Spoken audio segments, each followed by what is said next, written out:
Hey guys, Tom Barclay here. Back at home after Tottenham's press conference. I sort of raced back because I've got a stag do this weekend, which I need to get on and sort out because I'm the best man.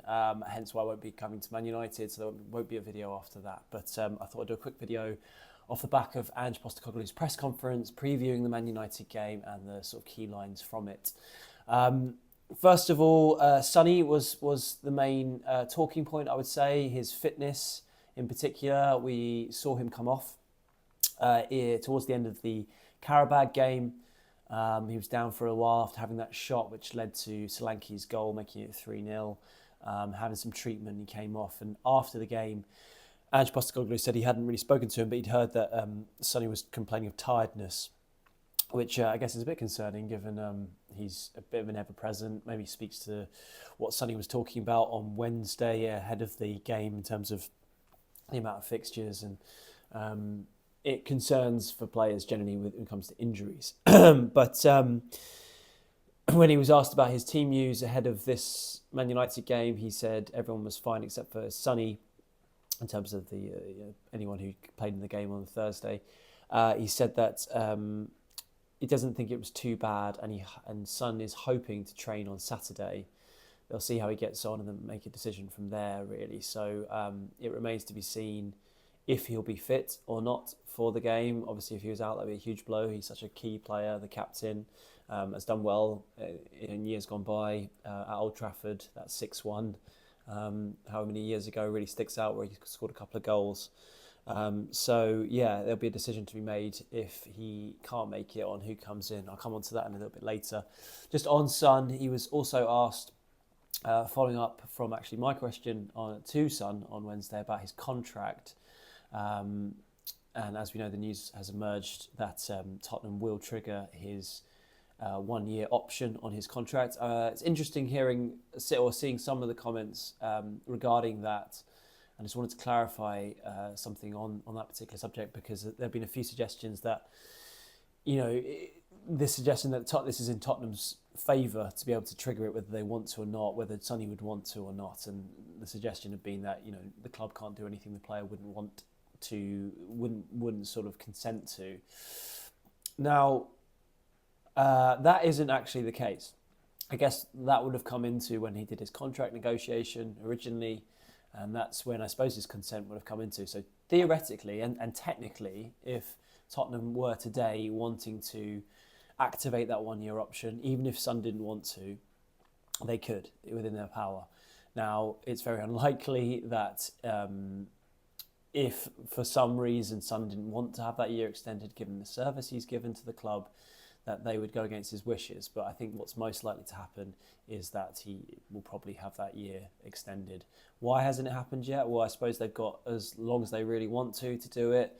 I guess a cynic might suggest, if suddenly he were to pick up a major long-term injury in January, then would the club want to have rushed into an extra year on his deal if he couldn't play, which is quite a brutal way of looking at it, but I wouldn't be surprised if that was the reason why they hadn't done it yet. But as far as I'm aware, it is down to Tottenham whether they want to do it or not, regardless of what Sonny wants. I mean, I think in reality, if he had a real problem with it, they probably would come to some agreement.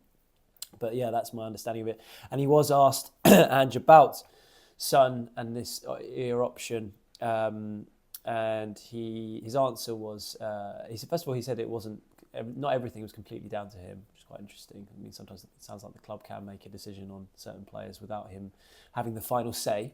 I think that was his point. But he did say the way Son's been performing, the way he's been leading the club, he certainly wants him to stick around for a while. So I think all roads lead to Tottenham taking up this year option on Son. It's just a matter of when, not if, I would imagine, barring any major injury.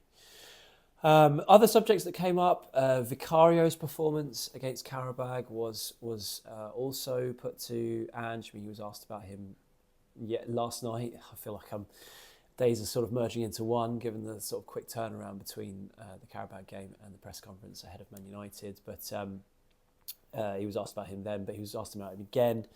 And so often is the way with Ange and most managers, they can often speak more eloquently and at length in their pre-match press conferences rather than straight after a match. And to be honest, today, I mean, he mentioned that he felt quite tired because of the turnaround, but I didn't really sense that in his answers. He was in actually a very jovial mood, quite pensive, quite reflective, quite sort of calm and not very, definitely not aggressive. Sometimes he can be a bit on the hostile side of things to certain questions if they are framed in a certain way, but there was none of that today. If anything, if any questions were levelled at him, and I can't really think of many that he might have taken the wrong way, like in other times, but if any were, he allowed people to have more time to ask their question the way they wanted to, and he was in quite a chilled out manner, I would say, today.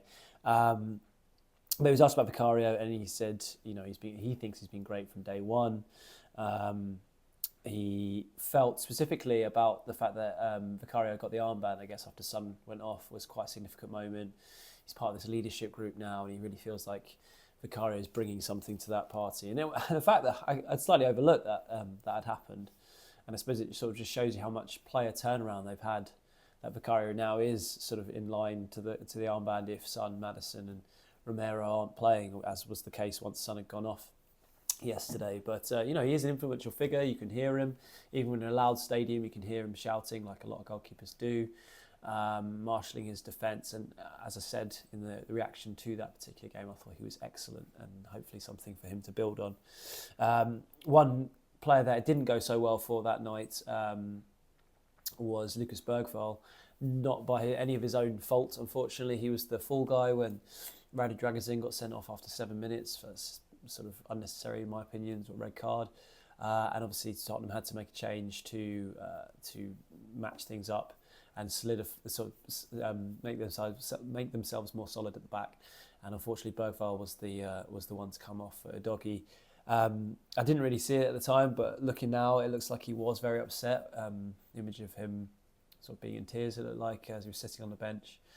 And he was asked about Bergvall and Postecoglou that was, and he just reiterated that he is going to have plenty of opportunities going forward, and this was just an unfortunate incident. And that's exactly what you would imagine he would say. Bergvall clearly a big part of Tottenham's future, and no doubt will get more opportunities, and particularly after that win against Carabao, which puts him in a better position for that competition going forward. You feel like he's got every chance of starting most of those games in this league sort of phase of the competition.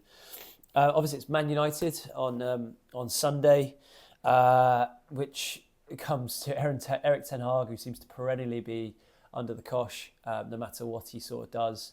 I don't think wrongly, to be honest. I often feel like the question marks are pretty legitimate when it comes to Ten Hag, but he was asked about that sort of pressure because Ange himself kind of felt a bit of it earlier this season when he was going through a couple of ropey results when you added them on to the back end of last season, which didn't end well. And he sort of joked about the spinning wheel of, or this imaginary spinning wheel of managers' faces and whoever's turn it is to cop it next, in terms of pressure, which you could see what he was saying on that front. He mentioned that Ten Hag keeps mentioning the fact that he's won 2 trophies, and rightly so, and not insignificant, and the fact that people keep telling Ange that that's what he needs to do, is go and win a trophy. But he feels there's more to it, and Ange's consistent message, one of his consistent messages throughout this time that he's had at Tottenham, has been that he wants to get Spurs to the point where they are a regular contender for the major trophies, not just sort of luckily winning maybe a cup and then being sort of 10th the next year. He wants them to be a serial challenger. Now obviously Spurs fans might push back on that, and they're so desperate for success they don't care about that, and there's obviously no guarantee of that either. And to be fair, they kind of were under Poch, in that phase. They obviously didn't win the league, but they were right in there, and it did ultimately come to nothing in terms of silverware. So I can see why they maybe don't always want to be on buying into that kind of rhetoric, but that's definitely what Postecoglou feels.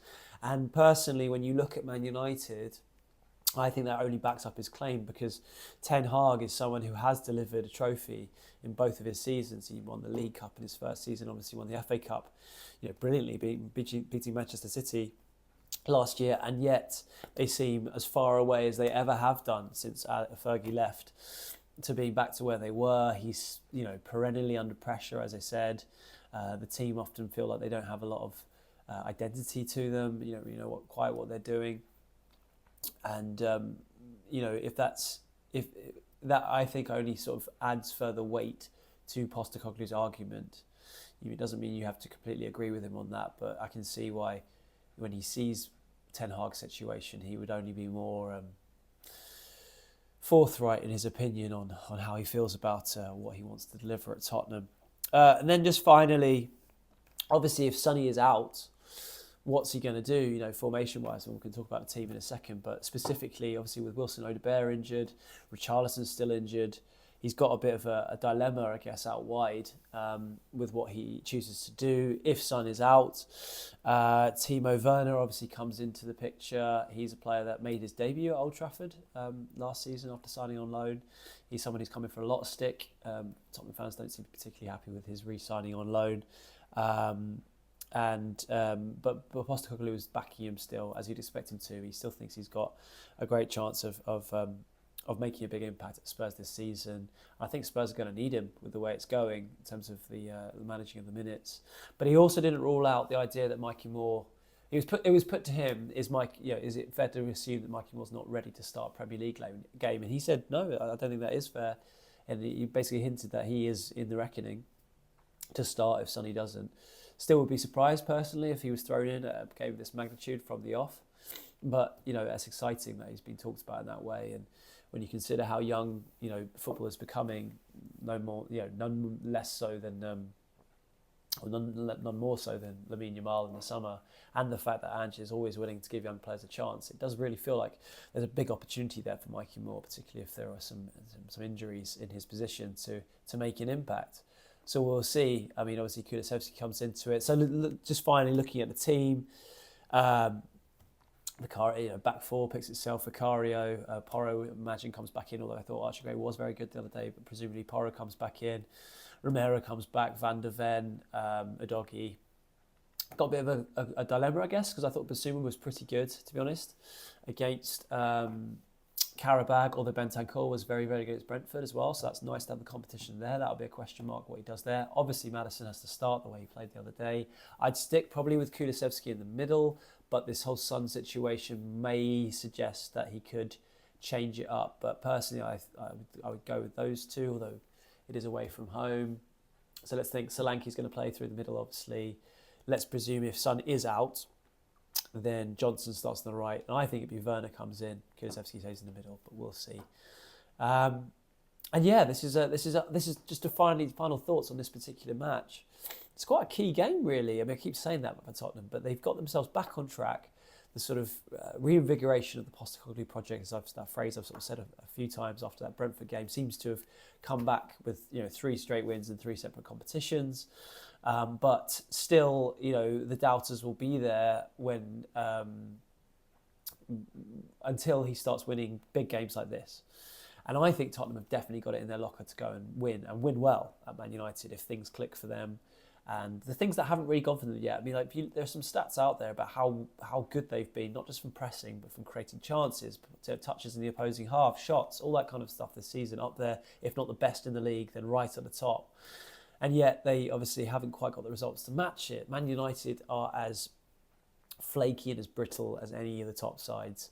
They obviously can turn it on, and if they beat Spurs, that would not be a shock. But I think Spurs really want to be going into this game off back of this confidence. Someone like Brennan Johnson with the confidence he's got last week and looking to score some goals and really make a statement win. And if they can go and win at Man United, then I think it could be a game changer in Ange's tenure. But we'll see.